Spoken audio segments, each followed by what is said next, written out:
Bonjour Valérie. Bonjour Baudouin. Merci de nous accueillir à la Beretta Galerie. Nous sommes dans la salle d'armes. Je rappelle que la Beretta Galerie se trouve à Paris, rue Pierre Charon. Oui, au numéro 57. Et pendant la saison de chasse, le week-end, les chasseurs partent de chez eux avec leur fusil de chasse. Ils vont prendre leur voiture ou des transports. Et on aimerait savoir aujourd'hui quel type de mallette est-ce qu'ils peuvent utiliser. Des mallettes soit, discrètes, soit des mallettes qu'ils vont pouvoir prendre par exemple pour prendre l'avion. Alors Bien qu'est-ce qui est proposé et qu'est-ce que vous conseillez aux chasseurs comme type de mallette pour partir à la chasse en toute sécurité? Alors dans un premier temps, je vais vous proposer une mallette discrète et souple avec laquelle vous allez pouvoir prendre les transports en commun par exemple, parce que c'est une mallette comme on peut voir qui est relativement discrète et qui ne sujet pas à montrer la forme du fusil. Alors tout simplement, je vais vous prendre un fusil pour vous montrer comment l'installer et l'aspect que ça donne une fois que le fusil est installé dedans. Qu'est-ce que c'est comme fusil? C'est un Silver Pigeon 3 en calibre 12 en canon de 76.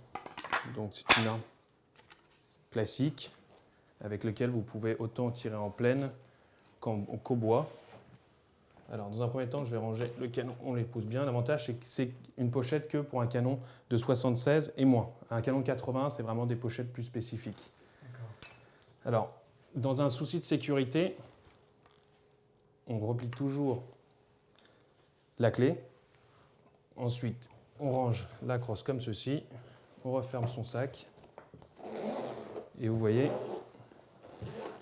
l'arme est absolument dissimulée. Ce qui est important, c'est qu'en cas de contrôle, si jamais vous êtes contrôlé, il faut avoir les papiers de déclaration de son arme, son permis et la validation en cours. Ce qui fait que ça limite tout problème, ou en tout cas, ça laisse à suggérer que vous êtes tout en déplacement et que tout est légal.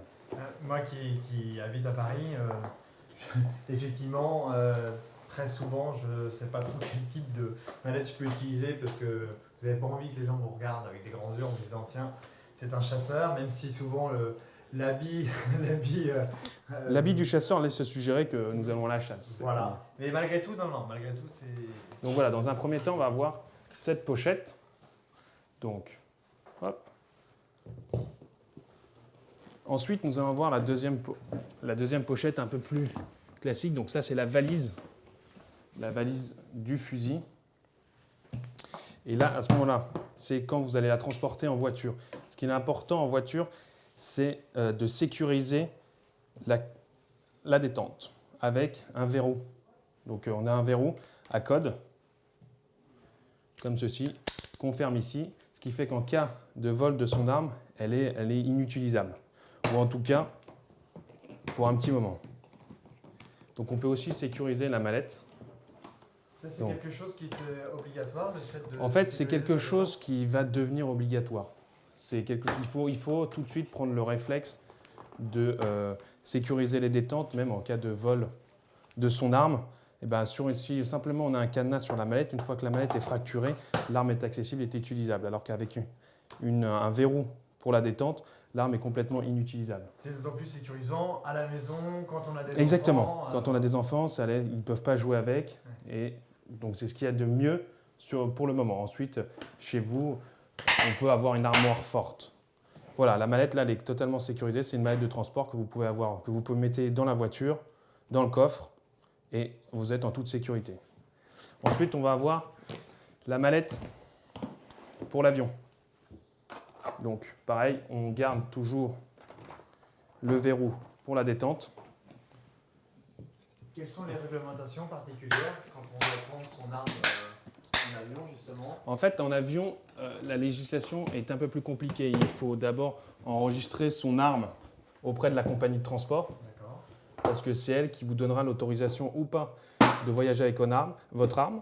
Il faudra ensuite avoir les papiers d'autorisation de l'endroit où vous allez chasser, parce que c'est eux qui vont vous donner le droit de voyager avec cette arme et surtout qui vous donnent le droit de l'emporter. Et ensuite, il faut avoir la mallette appropriée. Là, vous voyez, c'est une mallette avec une mousse à mémoire de forme, ce qui fait que votre arme ne peut pas bouger et qu'elle est en toute sécurité. Et qu'en cas de chute ou de quelques soucis, votre arme est en toute sécurité, ne peut pas être abîmée. Alors effectivement, en sortie de l'avion, souvent les mallettes ont des petits pocs, mais il faut savoir que l'arme est en toute sécurité, la mousse absorbe tous les chocs. On Donc peut là, également prendre des munitions lorsque...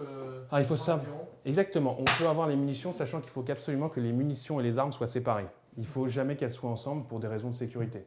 C'est-à-dire que vous allez avoir une valise pour les munitions, une valise pour votre arme. Les deux ne sont pas ensemble. D'accord. Donc voilà, et donc là vous avez une mallette de transport pour l'avion réglementaire avec un anneau de sécurité parce que dans les avions elles sont souvent attachées pour éviter qu'on les vole. Et donc voilà, vous avez l'anneau de sécurité. Elle est en plus résistante, elle est en aluminium pour le poids et surtout tous les angles sont soudés afin que la mallette ne s'ouvre pas durant un choc. Eh bien, je pense qu'on va pouvoir partir en Écosse. Oui, sereinement. Eh ben voilà, c'est parti. Voilà, vos armes sont en toute sécurité, en tout cas, bon voyage. Merci.